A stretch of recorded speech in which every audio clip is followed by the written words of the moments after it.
오늘부터는 사무엘상의 말씀을 조금씩 살펴볼까 합니다. 사무엘서는 오래전 이스라엘 백성들에게 주신 말씀이지만 동시에 오늘날 우리 교회 성도들에게도 주시는 은혜와 메시지가 있다고 저는 믿습니다.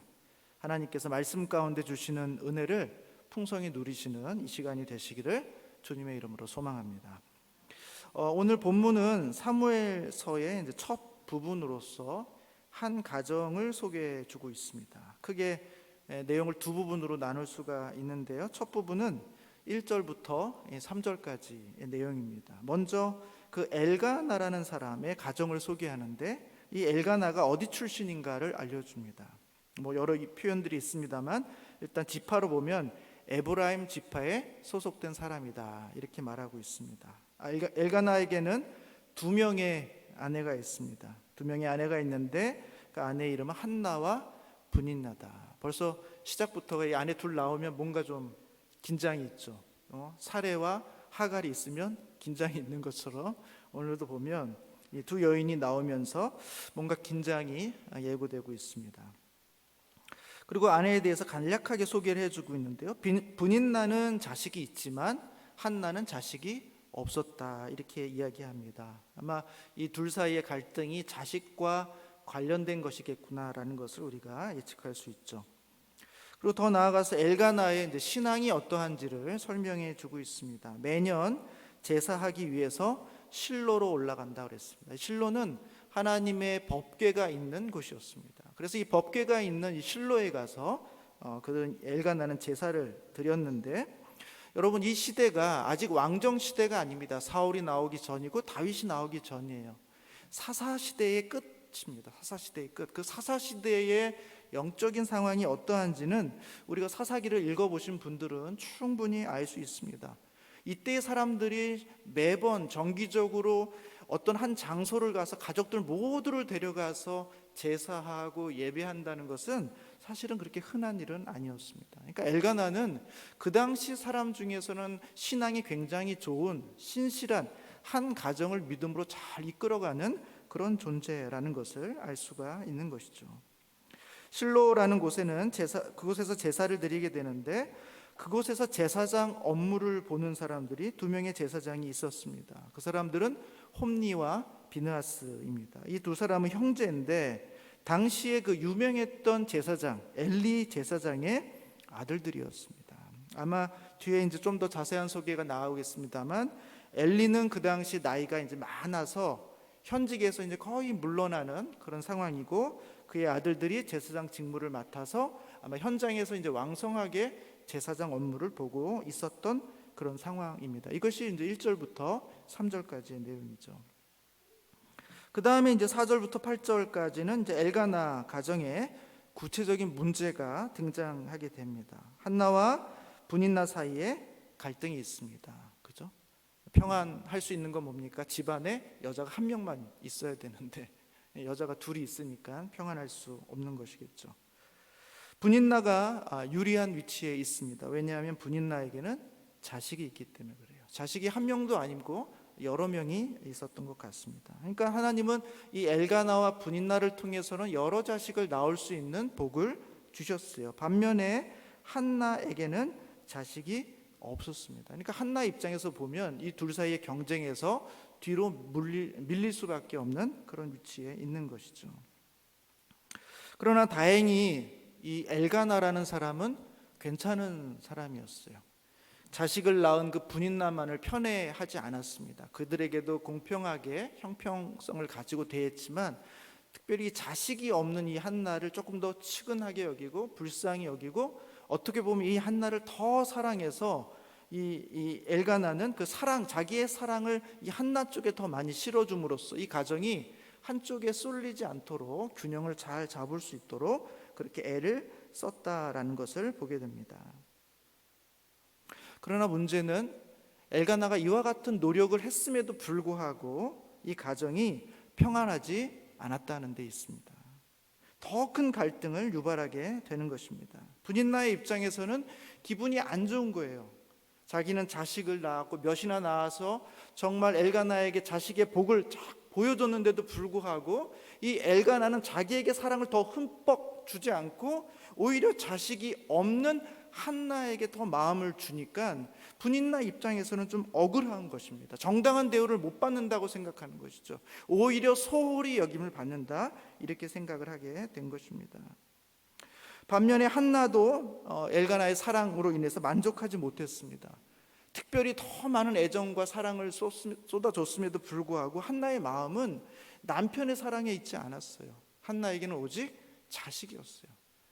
자식이 있지 않는 한, 하나님이 나에게 자식의 복을 주지 않는 한, 남편이 나를 극진히 대우해주고 극진히 사랑해줘도 한나의 마음에는 그것이 충족될 수 없었다는 것입니다. 분인나는 분인나대로 서운하고 한나는 한나대로 마음의 애통함과 답답함을 갖고 있었던 것입니다. 이런 가정이 매년 절기 때만 되면 매년 실로로 제사를 드리러 오는 그때에 그 갈등이 더욱 증폭되는 거예요. 왜냐하면 엘가나가 분인나와 그 자식들에게는 한 분깃씩, 분인나에게도 주고 그 자녀들에게 다 똑같은 분깃을 나눠줍니다. 그리고 그것을 가지고 제사 드릴 수 있도록 해줘요. 그런데 문제는 뭐냐면 한나는 자식이 없으니까 이 엘가나가 측은히 여기는 마음을 따라서 그에게는 2배의 갑절의 분깃을 주는 겁니다. 이것으로라도 자식이 없는 것에 대한 위로를 받게 하기 위해서 나름대로 엘가나는 더 배려하고 이것이 더 형평에 맞다고 생각했는지 모르겠습니다. 그런데 이런 식으로 분깃을 나누다 보니까 시기와 질투를 만들어내게 됐고 분인나가 오히려 한나를 격동하게 됩니다. 그리고 그 격동 때문에 한나는 상처를 입고 울면서 먹지 않는 거예요. 정말 제사 드리러 모처럼 온 가족이 가서 예배 드리기 위해서, 제사 드리기 위해서 실로에 왔는데 가장 가정의 분위기가 싸한 거예요. 두 여인 사이의 갈등이 심하고 하나는 울고 먹질 않아요. 여러분, 여러분의 배우자 되시는 분이 기분 상한 일로 인해서 집에서 먹지 않으면 여러분 밥이 넘어갑니까? 밥이 안 넘어가는 거잖아요. 그것이 나로 인해서 발생한 일이면 더더욱 그런 거 아니겠습니까? 제사를 드리러 왔는데 지금 분위기가, 집안 분위기가 너무 싸한 거예요.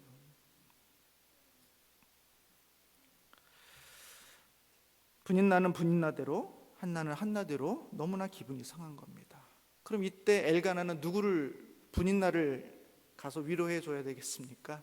아니면 한나를 가서 위로해 줘야 되겠습니까? 성경에 보면 이 갈등의 상황에서 이 엘가나는 언제나 한나를 택한 것 같아요. 그러니까 분인나는 너무나 기가 막힌 것입니다. 그리고 한나는 아무리 애정을 줘도 자기가 자식이 없는 것 때문에 남편의 위로는 위로가 되지 않는 거예요. 열심히 애쓰고 노력하고 수고하는데 아무 성과가 나타나지 않습니다. 여러분 보시기에 오늘 1절부터 8절까지 이야기를 보면 이 분인나와 한나 중에 누가 조금 더 안 돼 보입니까? 여러분이라면 누구를 지지하고 싶으세요? 분인나를 조금 더 불쌍히 보시겠습니까? 아니면 한나를 조금 더 불쌍히 보시겠습니까? 성경은 한나에 주목하는 것 같아요. 근데 저는 분인나도 아니고 한나도 아니고 엘가나가 너무 불쌍해 보여요. 제가 남자라서 그런지 모르겠어요. 아니 너무 안 됐어요. 물론 아내를 둘 얻은 것 때문에 발생한 일이긴 하지만 그 당시에 그것이 무슨 뭐 특별한 것도 아니었고 그냥 흔히 있을 수 있는 일이었고 어쩌면 한나가 아이를 못 낳았기 때문에 아이를 낳을 수 있는 여인으로서 분인나를 데려왔을 수도 있는데 자기 나름대로는 너무 열심히 하고 어떻게든지 형평성을 맞춰서 위로해주고 잘해주고 똑같은 분깃을 주고 나름대로 매년 절기 때가 되면 실내에 올라가서 함께 신앙으로 예배를 드리고 또 연약한 자에게 더 갑절의 은혜를 베풀고 그래서 뭔가 서로가 서로를 만족할 수 있는 노력을 너무 애를 쓰는데 안 돼요. 그 애쓰는 노력이 아무 성과가 없어요. 너무너무 답답하죠. 여러분 마지막에 그렇게 8절에 이렇게 말하지 않습니까? 너무 답답하니까 그의 남편 엘가나가 그에게 이르되 한나에게 와가지고 한나여 어찌하여 울며 어찌하여 먹지 아니하며 어찌하여 그대의 마음이 슬프냐.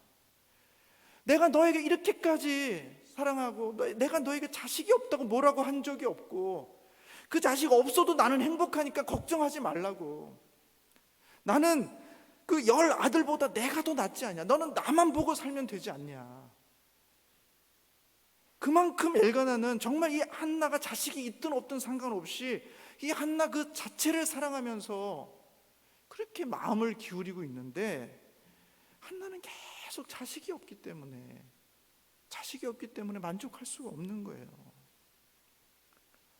저는 엘가나의 입장에서 너무 이걸 어떻게 하면 좋나 싶은 거예요. 분인나는 분인내로 시기하고 질투하고 그 이해가 다 되죠.